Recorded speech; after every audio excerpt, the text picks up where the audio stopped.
I said, what's up, y'all gonna step up, I'm the best as they come, call me blessed, I'm the one, spitting raps like the sun, fire blast out my tongue, staying forever young, if you play me, you're done, look out, I'm about to make it. Hey guys, and welcome to my video. Ada banyak jenama yang claim yang mereka ni adalah gaming phone. In reality, dia cuma letak prosesor teratas, contohnya Snapdragon 845, Kirin 970 dan kata ini adalah gaming phone terbaik yang korang boleh beli. Even ada yang letak mid-range processor saja tanpa software optimization dan kata ini adalah gaming phone yang terbaik korang boleh beli. 22 Oktober ini, Asus akan melancarkan ROG Phone mereka. Dan ini adalah exclusive look ROG Phone sebelum ianya dilancarkan di Malaysia. Baik, sebelum ni aku pernah review Razer Phone dan kata ini adalah telefon gaming terbaik kalau korang serius dalam mobile gaming.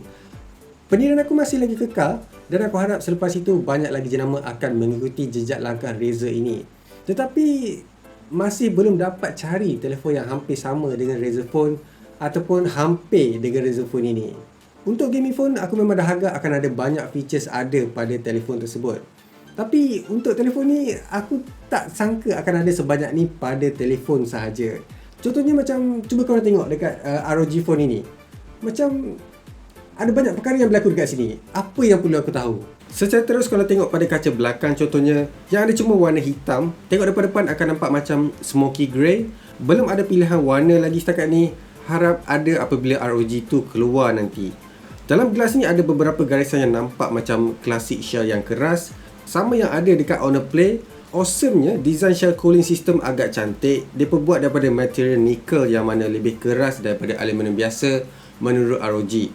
Ini yang membuatkan ROG Phone lebih special daripada telefon yang katanya sebuah gaming phone.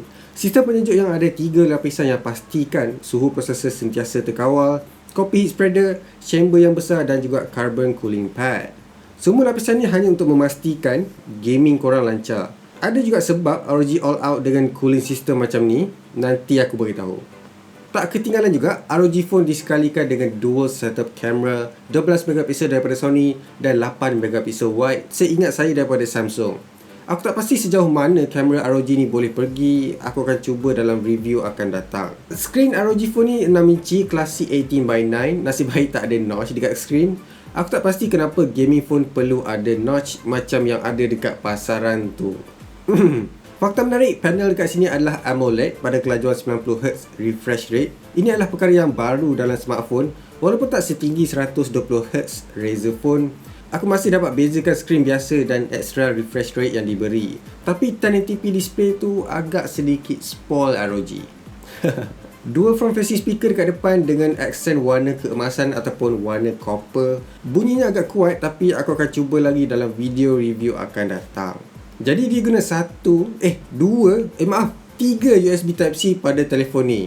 Satu untuk ketika normal use dan satu lagi ketika gaming session supaya tidak mengganggu. Tapi dua je yang boleh guna Quick Charge 4.0.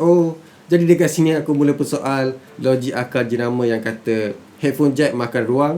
Ini ada 3 USB Type-C port termasuk 3.5 headphone jack dan still boleh letak bateri 4000 mAh.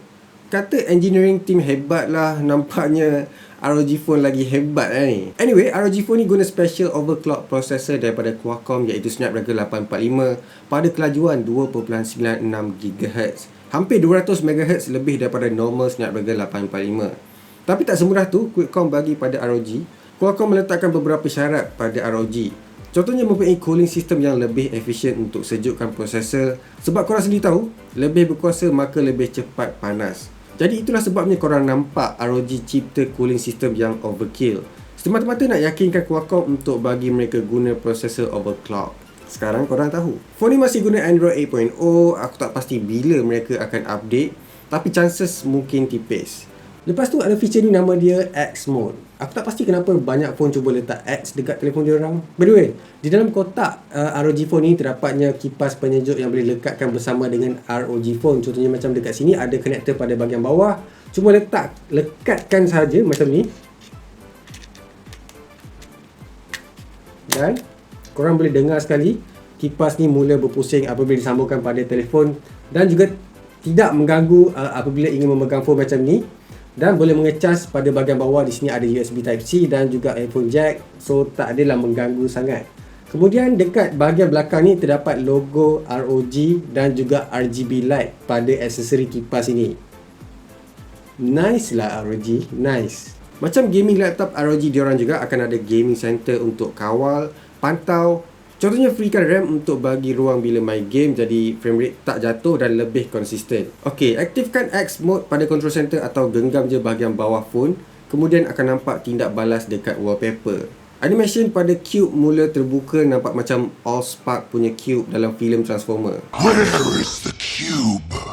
The humans have taken it. Ada dalam empangan tu. Weh, apa tuduh ni Starscream? To be honest, nampak satisfying gila. Belakang kipas ni tiada direct contact pada phone, tapi angin kipas ni akan tersebar keseluruhan badan phone dan boleh rasa apabila maksimiskan kipas, korang boleh dengar sendiri kipas ni berpusing macam laptop. Dan yes, RGB light ni pun boleh kawal dekat control center.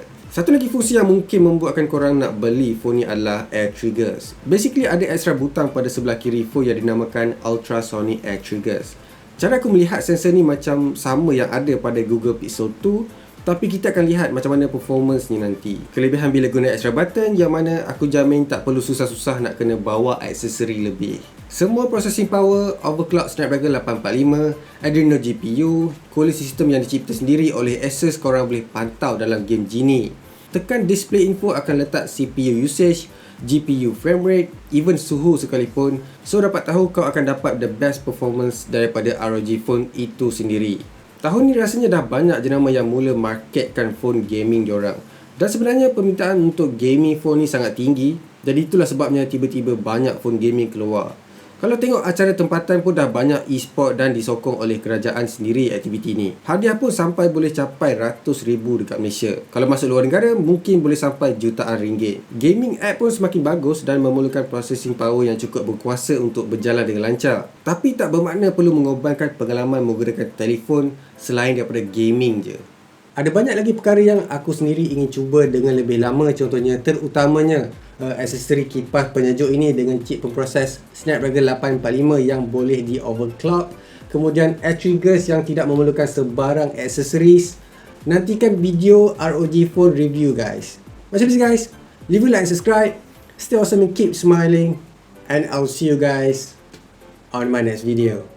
I said, what's up, y'all gonna step up, I'm the best as they come, call me blessed, I'm the one, spitting raps like the sun, fire blast down my tongue, staying forever young, if you play me, you're done, look out, I'm about to make it, I ain't faking, wolf was breaking, and these fans have all been waiting patiently to